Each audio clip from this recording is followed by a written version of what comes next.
Okay, so started off with a crude drawing, okay, which later on is going to turn into this. I already started sewing on it and started decorating it.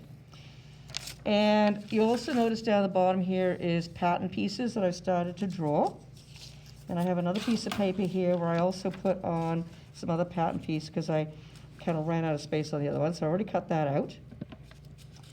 Okay, and so you need the pattern piece to help guide you to cut out the right shape. And so I have a piece of felt here that's fairly big. The thing that I don't want to see you doing is sticking this right in the middle of this big piece of felt so that nobody else can use that chunk and you have a big hole in the middle there. This gives every home ec teacher that I've ever come across that teaches textiles an absolute brain hemorrhage when they see this happening. People will grab this fold in the fabric and they'll take a big chunk out of it, and then there's this gaping hole and nobody can lay up any fabric on it. It's a waste. So we're going to try and make sure that we can fit this pattern piece onto as smaller piece of felt as possible. You might have to fish through to find the right size. If you can't find the right color, you might have to substitute and go, okay, I had to change things. So when you go to pin things on, you're going to have to pick the felt up, put the needle through. Now, if you just put it through just the once, okay, it will not hold. This is what I call practicing voodoo, and we don't practice voodoo in my class, all right? So we have to go in and out of the paper and the felt. And there's the needle. You can see the pin on the bottom there. And then it's going to need about 2 to hold it. You also notice that when I've got this pinned on here, that the head and the point of the pin are well within the paper. It's not sticking out over the edge, because if I have it sticking out over the edge, I will ruin my scissors when I go to cut. I'm just going to pull this out over here and just stick this back. Ah, it's done something over here when I pull that through. All right, there we go.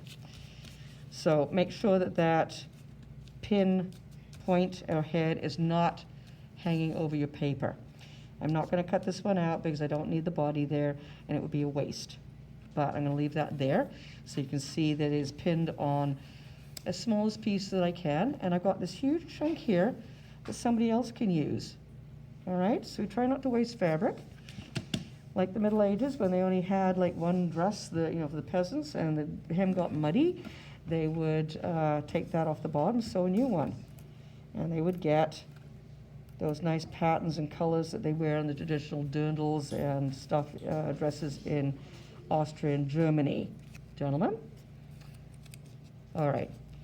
So this, I need 2 hands. This one piece here is a little too small to fit both of them on. I might be able to squeak it on if I twist it the right way, but I don't know if I can, all right?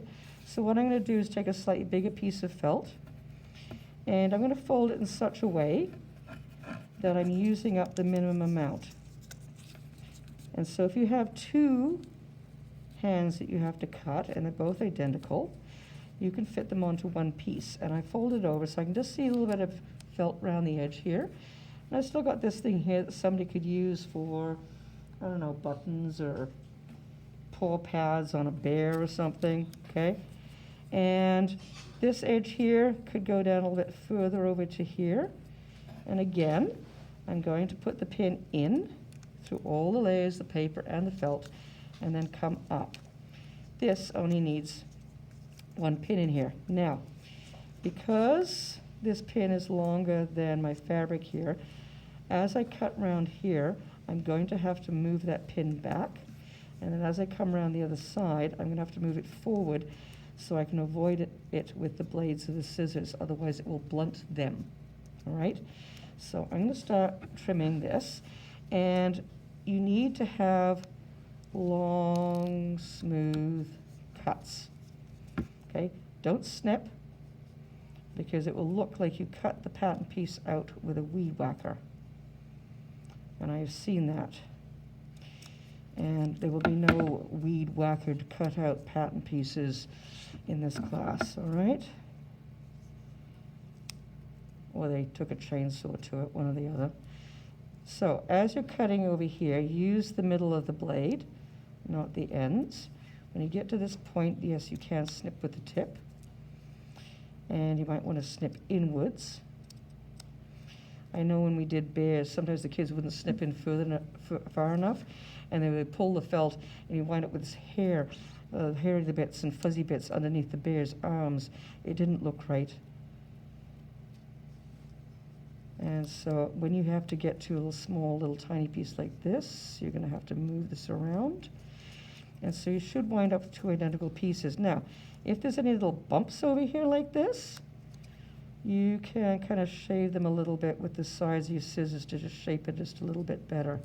Okay, so when I take this off of here, I should have two identical hands.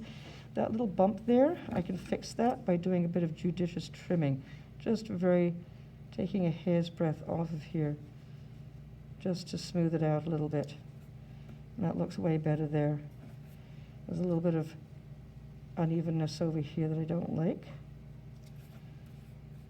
And you can just shave off just small amounts of it, all right? Now, when you get these pattern pieces cut out, first thing you do is you grab some pins and you pin them to your fabric. Even if they're not pinned into position, pin them to your fabric so you've got them there, they're held in place, and you don't wind up losing them. Yeah? Okay. And so when you actually do position them, you'll put a pin through each, and then you'll have to watch the thread because the thread will get tangled up underneath here. So you have to position the thread in such a way that it doesn't do that. Okay? And that's how you pin out the pattern pieces.